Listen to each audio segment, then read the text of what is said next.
Elastic collision. Collision का पहला जो टाइप्स है वो elastic collision in one dimension. तो इसमें कंडीशन है कि एक्सटर्नल जो फोर्स होगा वो क्या होगा, जीरो होगा। बाहर से कोई बल नहीं लगेगी, कोई फोर्स बाहर से नहीं लगाया जाएगा।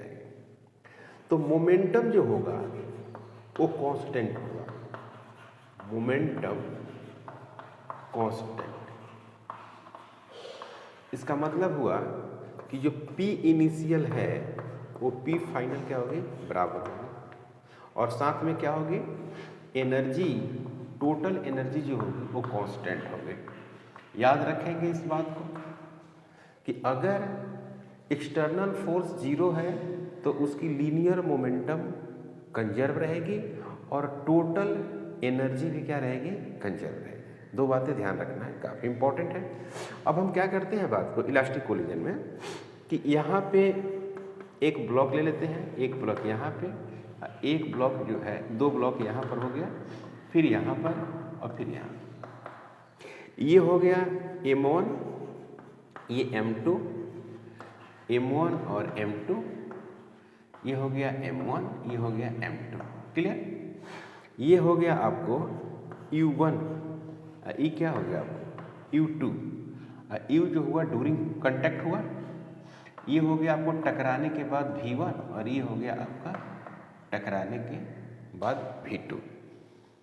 ये M1 का स्पीड है टक्कर के बाद और ये M2 का स्पीड है टकराने के बाद। तो ये हो गया बिफोर कोलिजन, बिल्कुल ये हो गया आपको बिफोर कोलिजन। ये हो गया आपको आफ्टर कोलिजन।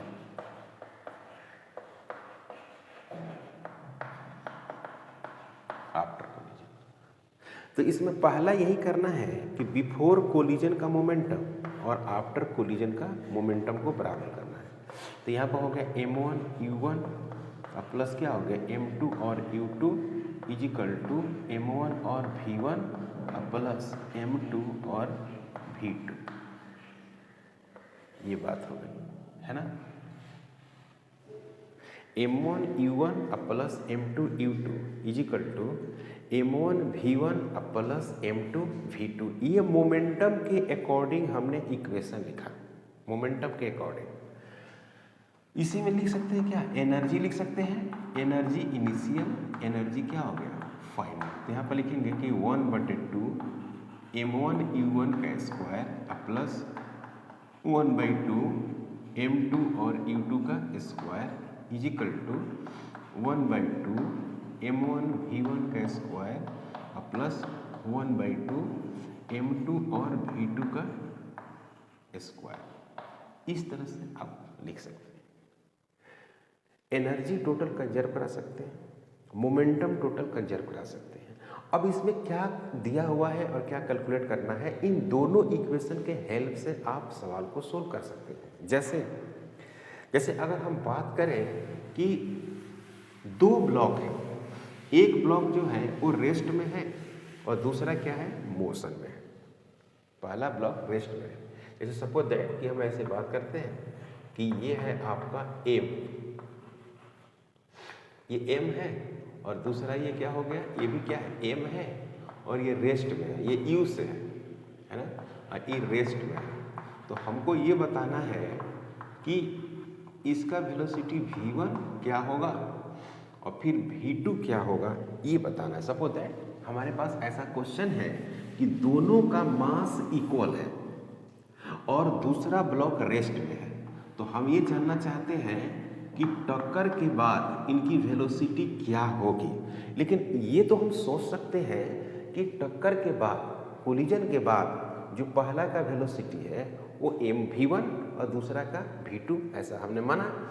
तो सबसे पहले इसमें क्या करेंगे ना कि कंजर्वेशन ऑफ मोमेंटम लिखेंगे, यानी P initial is equal to P final. यहाँ पर लिखेंगे क्या, M इंटू U है ना, अब प्लस 0, फिर लिखेंगे क्या M V1 और फिर क्या लिखेंगे M V2। इस तरह की बातें लिखेंगे है ना। तो हमको मिलेगा क्या, U is equal to V1 plus V2। एक तो ये मिल गया। दूसरा क्या लिखेंगे, एनर्जी को लिखेंगे, दूसरा एनर्जी लिख रहे हैं, तो total energy initial, total energy final, तो 1/2 m इंटू यू का स्क्वायर अब प्लस क्या हो गया 0, 1/2 m v1 का स्क्वायर अब प्लस 1/2 m क्या हो गया v2 का स्क्वायर, तो u का square is equal to v1 का स्क्वायर अब प्लस क्या हो गया v2 का स्क्वायर, ये रिजल्ट आ गया। अब इसमें करना क्या है कि आप इसको यहाँ पर है ना सब्स्टिट्यूट करके v1 और v2 आप कैलकुलेट कर सकते हैं, इसको है ना, इसको कई तरीक़ा से आप लिख सकते हैं है ना मैथ के हिसाब से, या हो सकता है कि इसकी वैल्यू दिया हो, इसकी वैल्यू तो कुछ ना कुछ दिया होगा है ना, तो यहाँ से आप आसानी से क्या निकाल लेंगे v1 निकाल लेंगे और उस v1 को यहाँ पुट करेंगे तो आपको v2 मिल जाएगा, क्योंकि ये आपको मालूम है। तो इस तरह से हम लोग कैलकुलेट करते हैं वैल्यूज को। लेकिन अगर हम जनरल फार्मूला की बात करें कि जनरल फार्मूला क्या होगा v1 और v2 का m1 और m2 के टर्म, कोलिजन के बाद यही वेलोसिटी है v1 और v2। सपोज दैट कि आपके पास ऐसा है सिचुएशन, सपोज दैट कि पहली बात कि यहाँ पर कंडीशन है, देखिएगा कंडीशन ये है कि जो m1 है वो बहुत अगर बड़ा है, अगर m1 बहुत बड़ा है m2 से, तो जब भी m1 माइनस m2 आएगा या प्लस आएगा तो इसको आप टेंस करेंगे 0 के पास और यहाँ पर लिखेंगे m1, याद रखेंगे, ऐसा सोल्व करने में होगा यूज। ओके, अगर मान लीजिए कि m1 है बहुत छोटा है m2 से, तो यहाँ पर क्या हो जाएगा m2, यहाँ पर m1 माइनस प्लस m2, तो ये वाला टेंस कर जाएगा कहाँ 0 के पास, और यहाँ पर जो वैल्यूज होगा वो माइनस प्लस m2 हो जाएगा। इस तरह से याद रखेंगे। दूसरा एक और बात याद रखना है कि इस केस में अगर लिखा हो कि m1 ऊपर है और m2 क्या है नीचे है, तो ये कितना हो जाएगा m1 हो जाएगा। अगर m2 ऊपर है और m1 क्या है नीचे है, तो ये क्या हो जाएगा 0 हो जाएगा। बहुत बड़ा में से बहुत बड़ा से डिवाइड करते हैं छोटा में, तो रिजल्ट आ जाएगा 0। अब बहुत बड़ा को डिवाइड कर रहे हैं, बहुत छोटा से डिवाइड कर रहे हैं, तो वैल्यू आ जाएगी बड़ा वाली वैल्यू आ जाएगी। ये समझ में आ रही है आपको। दूसरी कंडीशन, अब मान लीजिए कि यहाँ पर कंडीशन है, कंडीशन ये है कि m1 जो है वो m2 के बराबर है, पहला कंडीशन ये है, और दोनों सेम है। ओके, दोनों क्या है सेम है। u2 जो है वो रुका हुआ है, तो v1 क्या होगा, यहाँ से देखिए v1 क्या होगा, ये तो 0 हो गया, चलो यहाँ पर u2 भी 0 है तो ऊपर 0 हो गया, देख रहे हैं ना। अब v2 क्या होगा, v2 देखिए क्या होगा, यहाँ 0 हो गया क्योंकि मास बराबर है, और यहाँ पर देखिए क्या हो जाएगा, यहाँ पर क्या होगा, दोनों बराबर है मास, तो यहाँ पर लिखेंगे क्या है u1 लिख देंगे कि नहीं लिख देंगे, देखिए और जो v2 का वेलोसिटी है वही उसका हो जाएगा, है ना। तो क्या हो गया, इक्वल मास में वेलोसिटी इंटरचेंज कर जाएगा। इक्वल मास अगर हो तो velocity will be interchange, velocity will be interchange. बहुत इंपॉर्टेंट है, कई बार पूछता है, मतलब कि v1 जो है v1 है ना, ये हो गया क्या u2, तो v1 का जो वेलोसिटी हो जाएगा, v1 का जो वेलोसिटी बन जाएगा वो क्या बन जाएगा आपको v2 बन जाएगा, और जो u2 है वो क्या बन जाएगा v1 बन जाएगा। देखिए यहाँ पर क्या है v1 है, तो v1 क्या है 0 है ना। अब v2 का वैल्यू क्या है u1 है, तो इंटरचेंज हो जाएगा, मतलब कि जो पहला का वेलोसिटी होगा वो दूसरा का वेलोसिटी हो जाएगा कोलिजन के बाद में, ठीक है ना, समझ में आ रहा है। और जो पहला का वेलोसिटी है वो दूसरा हो गया, और जो दूसरा का जो वेलोसिटी है वो पहला हो जाएगा कोलिजन के बाद वाला, समझ रहे हैं। जैसे मान लीजिए ऐसा समझिए, ये 2 kg का है और ये कितना जा रहा है 2 मीटर पर सेकेंड से जा रहा है। ओके, और ये है आपका 2 kg का है और ये क्या है रुका हुआ है 0 है, तो ई जो है ये बी है और ये ए है। तो अब टक्कर के बाद क्या होगा, अब टक्कर के जो बाद होगा वो एक इसमें आ जाएगा 0 हो गया, ये 0 हो गया, अब बी क्या कर रहा है, बी चलने लगा 2 मीटर पर सेकेंड, हो गया इंटरचेंज। ऐसा सवाल आपको पूछा हुआ है, इंटरचेंज हो गया। तो ये बात आपको समझ में आ गई। दूसरा अगर हम बात करें, दूसरा कंडीशन कि अगर मान लीजिए कि इस तरह से है दूसरा कंडीशन में कि M1 जो है बहुत बड़ा है, बहुत बड़ा है, किससे, M2 से, यानी पीछे वाला जो ब्लॉक है, जैसे मान लीजिए कि ये है, एक यहाँ पर है, तो E है M2 और E है M1। खास बात यह है कि ये U1 है और ये क्या है, ये U2 0 है। तो आपको बताना है कि V1 और V2 का मान क्या होगा। तो फॉर्मूला यहाँ पे M1 होगा और ये M2 होगा, है ना। जब सोल्व करिएगा तो ये M1 आएगा, ये M2 आएगा रिजल्ट, है ना। तो यहाँ पर M1 जो है ना ये प्लस हो जाएगा, M1 बहुत बड़ा है M2 से, तो यहाँ पर M1 होगा और नीचे में भी जोड़ेंगे तो M1 आएगा, कट जाएगा, तो यहाँ पर आएगा U1। मतलब कि जो पहला जो भारी ब्लॉक है उसके वेलोसिटी में कोई चेंज नहीं आएगा टकराने के बाद। दूसरा में अगर हम बात करें V2 में, V2 तो यहाँ पर M2 है, तो यहाँ पर क्या होगा, माइनस M1, ये पूरा 0 है, तो ये 0, U2 0 है। यहाँ पर देखिए, यहाँ पर हो जाएगा 2M1 और नीचे में क्या हो जाएगा, M1 और फिर क्या हो जाएगा, U1। यानी कहने का मतलब है कि टकराने के बाद जो छोटा वाला ब्लॉक है ना, वो बड़ा वाला ब्लॉक के वेलोसिटी के डबल हो जाएगा, है ना। ऐसा है, रिजल्ट ही आ गया। उसी तरह से अगर मान लीजिए कि इसमें रिवर्स कर दें, बहुत छोटा कर दें, है ना। तीसरा है कि बहुत छोटा हो जाए, मतलब कि M1 बहुत छोटा है, तो ये क्या हो जाएगा, आपको निगेटिव में आ जाएगा, बिल्कुल। यानी ये आएगा आपको, कंडीशन सेम है, M1 बहुत छोटा है, यानी ये वाला पलट दीजिए आप, यहाँ पर बहुत बड़ा ब्लॉक है M2 और E किस में है, रेस्ट में है, और यहाँ जो है टकरा जो रहा है वो छोटा है, और कितना से टकरा रहा है, U1 से। तो क्या हो जाएगा, V1 इक्वल टू क्या हो जाएगा, यहाँ पर आ जाएगा माइनस U1, ये हो जाएगा 0, यानी रिवर्स आ जाएगा। छोटा वाला जो ब्लॉक है बड़ा वाला ब्लॉक जब टकराएगा तो वापस आ जाएगा, इसमें कोई चेंजिंग नहीं होगा। देखिए इसमें कोई चेंज नहीं होगा। इसको देखिए, यहाँ पर 0 कर दीजिए और यहाँ पर देखिए, यहाँ पर M1 बहुत छोटा है, M2 हो जाएगा, यहाँ पर नीचे में M1 प्लस M2 हो जाएगा, क्योंकि M2 बहुत बड़ा है, तो ये क्या हो जाएगा, 0 आ जाएगा। समझ में आ रहा है, 0 क्यों आएगा पता है, क्योंकि M1 बहुत छोटा है और M2 बहुत बड़ा है, तो डिवाइड करेंगे तो वैल्यू 0 आएगा। यानी कहने का मतलब ये हुआ कि इस तरह से एक दीवार है, ये है वॉल, इस पे किसी बॉल को आप इस तरह से भेजते हैं, छोटा मास है, तो ये क्या करेगा, उसी से ये वापस आएगा, देख रहे हैं ना, उतना ही स्पीड से कहाँ आ जाएगा, पीछे की तरफ आएगा, वही मास ब्लॉक है।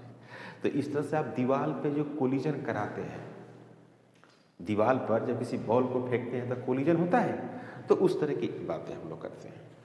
अब हम लोग जब पढ़ने जा रहे हैं, काफ़ी इम्पोर्टेंट है, और इलास्टिक कोलिजन ये था। अब हम लोग पढ़ेंगे क्या, इन इलास्टिक कोलिजन। तो इन इलास्टिक कोलिजन में क्या होता है, in elastic collision, in elastic collision में एनर्जी क्या होती है, लॉस होती है। सबसे पहली बात, एनर्जी होती है loss, energy loss in the form of heat, sound, है ना। Energy loss in the form of heat, sound, light, spark, इन सभी चीजों में एनर्जी लॉस हो जाती है, ठीक है ना। हीट, साउंड, स्पार्किंग ये सब होती है। दूसरी बात, इसमें लीनियर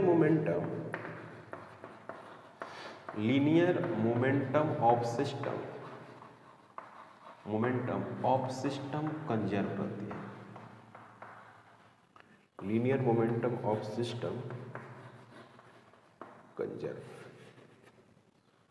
जो लीनियर मोमेंटम है सिस्टम का वो क्या रहता है, कंजर्व रहता है। Linear momentum of system conserve. दूसरी बात, linear momentum system conserve, energy not conserve, energy not conserve. अब एनर्जी कंजर्व क्यों नहीं होती, एनर्जी कंजर्व इसलिए नहीं होती है क्योंकि एनर्जी लॉस करती है, हीट साउंड और लाइट के टर्म में एनर्जी लॉस होती है, इसीलिए एनर्जी कंजर्व नहीं होती है। यानी जो इनिशियल एनर्जी जो होती है वो फाइनल एनर्जी से ज़्यादा होती है, इसलिए कि एनर्जी लॉस रहती है फाइनली तो वो घट जाती है। ओके, तो इसमें हम लोग निकालते हैं लॉस, क्या लिखते हैं, लॉस ऑफ एनर्जी। तो लॉस ऑफ जब एनर्जी की हम बात करेंगे तो इनिशियल एनर्जी माइनस क्या हो गया, फाइनल एनर्जी। यानी आप ऐसे लिखेंगे delta E is equal to E initial minus E final, है ना। Delta E is equal to E initial minus E final, इसको बोलते हैं हम लोग loss of energy. Loss of energy का नाम देते हैं, loss of energy E initial minus E final, इससे निकालते हैं। अब इसमें क्या है, एक और पॉइंट है कि बोथ ब्लॉक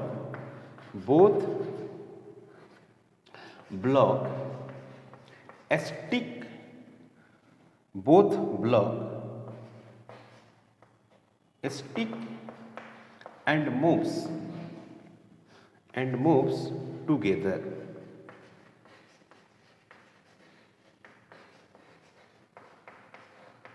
है ना। Both block stick and moves together, दोनों ब्लॉक टकराने के बाद एक साथ चलते हैं। जैसे यहाँ पर मान लीजिए कि इनिशियल M1 है, फर्स्ट ब्लॉक M1 है और दूसरा जो ब्लॉक है वो क्या है, M2 है। तो अगर हम बात करें कि यहाँ पर एक ब्लॉक है M1 और यहाँ पर एक ब्लॉक है M2 और दोनों क्या हो गया, इसी में स्टिक कर गया और कॉमन वेलोसिटी से चल रहा है। ये M2 हो गया, ये M1 हो गया, ये M2 और ये है M1 और ये है आपको U1 और ये क्या है आपको U2, है ना। M1 हो गया U1, M2 हो गया U2 और M1 M2 और भी कॉमन हो गया। ओके, M1 M2 इस तरह से है। तो इसमें क्या करेंगे, P इनिशियल और P फाइनल लिखेंगे, है ना। तो P इनिशियल P फाइनल मतलब कि M1 U1 प्लस M2 और क्या लिखेंगे U2 इजिकल टू M1 भी कॉमन प्लस M2 अभी कॉमन, है ना। यहाँ पे हो गया M1 U1 प्लस M2 और U2 is equal to M1 plus M2, यहाँ पर क्या हो गया भी कॉमन, तो V common is equal to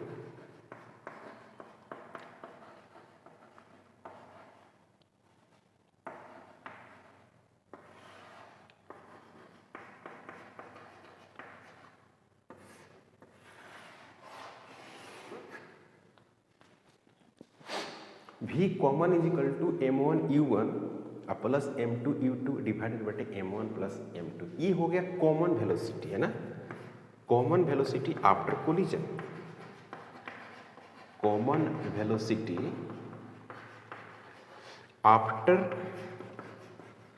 collision के बाद जो कॉमन वेलोसिटी है उसकी वैल्यूज है, कॉमन वेलोसिटी आफ्टर कोलिजन। अब इसमें है कि एनर्जी लॉस निकालना है, तो लॉस ऑफ जो एनर्जी है इसको हम लोग डेल्टा ई नाम देते हैं, लॉस ऑफ एनर्जी, काफ़ी इंपॉर्टेंट है लॉस ऑफ एनर्जी। तो ये लॉस ऑफ एनर्जी जो है वो है initial energy minus final energy, initial energy minus final energy. Clear, initial energy delta E बराबर ई इनिशियल माइनस ई फाइनल। तो अब यहाँ पे जो बात आएगी कि जो डेल्टा ई होगा, delta E is equal to 1/2 m1 u1 का स्क्वायर, स्पेस की कमी है यहाँ पे लिखते हैं ना, तो जो डेल्टा ई है वो है आपको 1/2 m1 u1 का स्क्वायर प्लस 1/2 m2 u2 का square, okay, minus 1/2 m1 v1 का स्क्वायर, v कॉमन का स्क्वायर प्लस 1/2 m2 और v कॉमन का स्क्वायर, इतना लिखेंगे। तो जो डेल्टा ई है, delta E is equal to 1/2 m1 u1 का स्क्वायर प्लस m2 u2 का स्क्वायर, ठीक है, अब minus m1 plus m2 bracket into v common इसका स्क्वायर। अब v कॉमन का वैल्यूज यहाँ पे रख दीजिए, तो v कॉमन का जो वैल्यूज रखिएगा वो हो जाएगा delta E is equal to 1/2 m1 m2 divided बटे m1 प्लस m2, ठीक है, इनटू u1 माइनस u2 इसका square.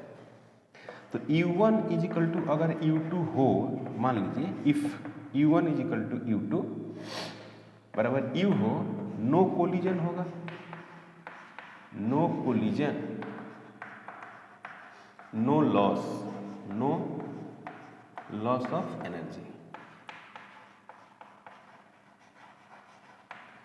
No collision, no loss of energy.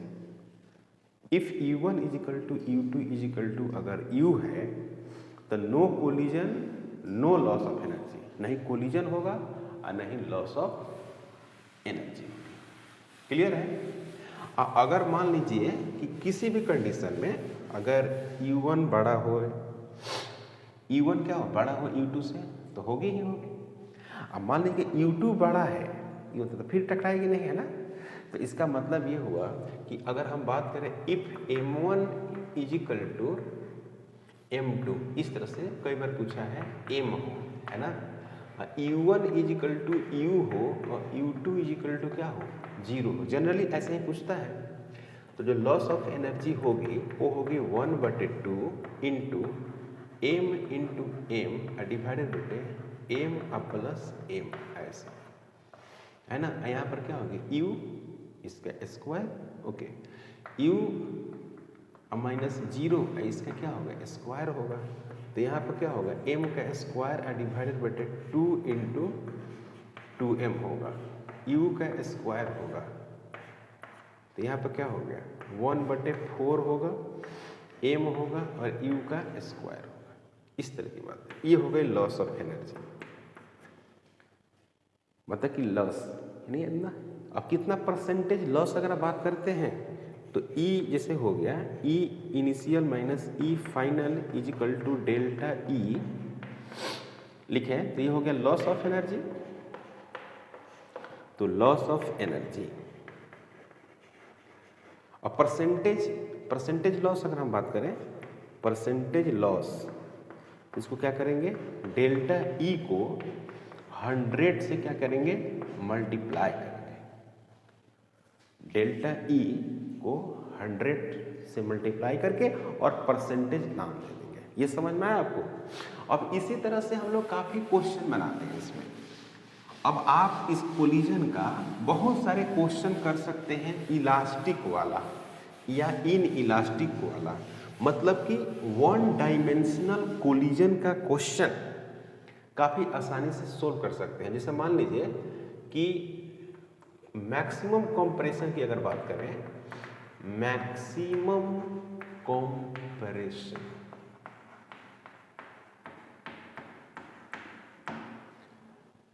इस तरह से है। यहां पर ऐसे, यहां पर आपको m मास का एक ब्लॉक है, ठीक है। यहां पर क्या है,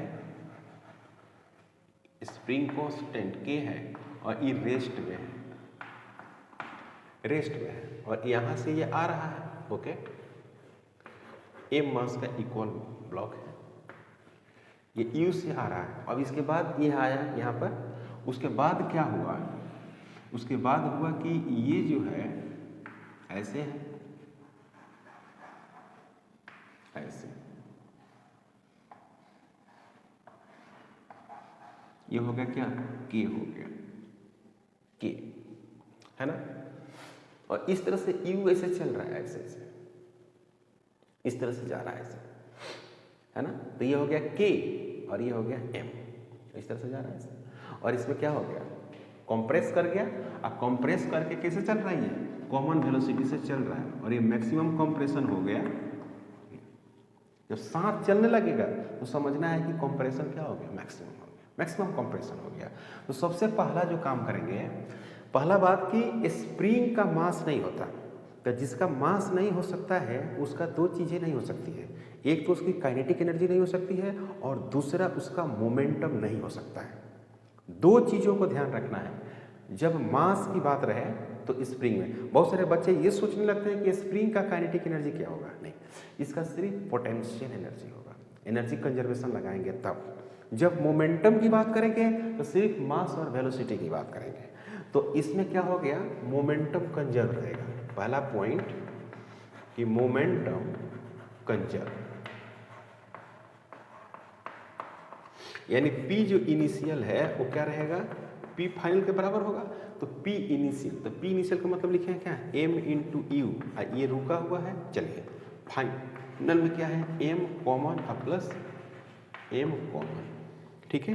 तो यहाँ पर क्या होगा, M U is equal to 2M V common, है ना।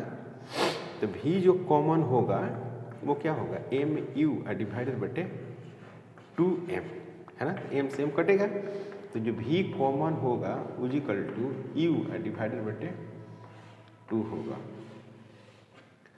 है ना। तो V कॉमन इजिकल टू क्या होगा, U बटे 2। समझ में आ रही है बात, V कॉमन इजिकल टू क्या हो गया, U बटे T, सॉरी U बटे 2 आ गया। अब क्या करते हैं कि एनर्जी कंजर्वेशन लिखते हैं। तो now from conservation, now from conservation of energy, अगर बात करते हैं क्या कंजर्वेशन ऑफ एनर्जी से, तो क्या लिखेंगे, total energy initial is equal to total energy क्या हो गया, final. Total energy initial is equal to total energy final. तो यहाँ पर क्या लिखेंगे, यहाँ पर लिखेंगे 1/2 लिखेंगे, M लिखेंगे और U का स्क्वायर लिखेंगे। इसकी काइनेटिक एनर्जी 0 लिखेंगे, इसकी रुका हुआ है, ओके। इसकी स्प्रिंग पोटेंशियल एनर्जी भी 0 लिखेंगे, याद रखिए। इसकी काइनेटिक एनर्जी ये हो गई, इसकी काइनेटिक एनर्जी, ब्लॉक की काइनेटिक एनर्जी 0 हो गई, स्प्रिंग का पोटेंशियल एनर्जी भी क्या हो गई, 0 हो गई। अब यहाँ आइए, तो ये तो चल रहा है, इसकी काइनेटिक एनर्जी क्या हो गई, 1V कॉमन इसका स्क्वायर, पोटेंशियल एनर्जी कितना हो गई 1/2 K और x मैक्स इसका स्क्वायर, यहाँ पर क्या हो जाएगा 1/2 M और V कॉमन इसका स्क्वायर। तो यहाँ पर मिलेगा क्या 1/2 M इंटू यू का स्क्वायर, यहाँ पर क्या मिलेगा 2 इंटू 1/2 M V कॉमन इसका क्या हो गया स्क्वायर, 1/2 इंटू K और फिर क्या हो गया x मैक्स इसका स्क्वायर। तो यहाँ पर ये कट गया, तो यहाँ पर क्या हो गया 1/2 हो गया, M हो गया और U का स्क्वायर हो गया, यहाँ पर क्या हो गया M इंटू V कॉमन का स्क्वायर प्लस 1/2 इंटू K और फिर x मैक्स इसका क्या हो गया स्क्वायर हो गया। अब V कॉमन का वैल्यू कितना है U/2 है, तो यहाँ पर रखेंगे क्या U/2 M U का स्क्वायर प्लस M इंटू क्या होगा U का स्क्वायर डिवाइडेड बटे 4 plus 1/2 into K into x max इसका क्या होगा स्क्वायर होगा।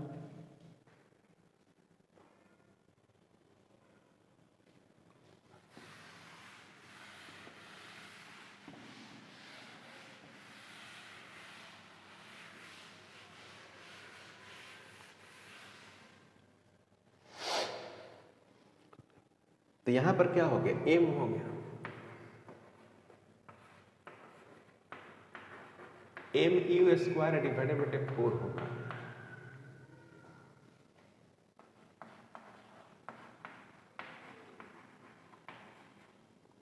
वन बाई टू के एक्स मैक्स का स्क्वायर हो गया, है ना। तो यहाँ पर क्या होगा, एम यू का स्क्वायर डिवाइडेड बटे 2, यहाँ पर क्या हो गया 1 माइनस के और एक्स मैक्स, इसका क्या हो गया स्क्वायर हो गया। तो यहाँ पर क्या हो गया, एम यू का स्क्वायर डिवाइडेड बटे क्या हो गया 2 हो गया, के जो हो गया एक्स मैक्स, इसका स्क्वायर हो गया एक्स मैक्स का square is equal to M U square divided बटे 2 इंटू के, है ना। तो x जो मैक्स है वो क्या हो जाएगा, u हो जाएगा रूट अंडर m डिवाइडेड बटे 2 इंटू के हो गया ऐसे। अब इसमें क्या है कि आपको u दिया रहता है, जैसे मानिए कि u आपको दिया हुआ है सपोज दैट 10 मीटर पर सेकेंड, सपोज दैट m आपको दिया हुआ है सपोज दैट 2 kg, ठीक है, और k इक्वल टू दिया हुआ है 100 न्यूटन पर मीटर। तो आप यहाँ पे वैल्यू को पुट करेंगे और मैक्सिमम कंप्रेशन आप कैलकुलेट करेंगे। इस तरह से क्वेश्चन को बनाया जाता है।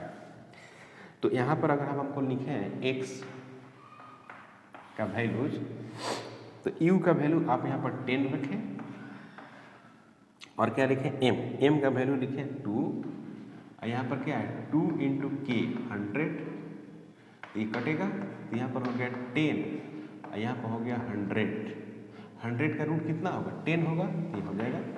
तो 1 मीटर हुआ या 100 सेंटीमीटर हुआ आंसर।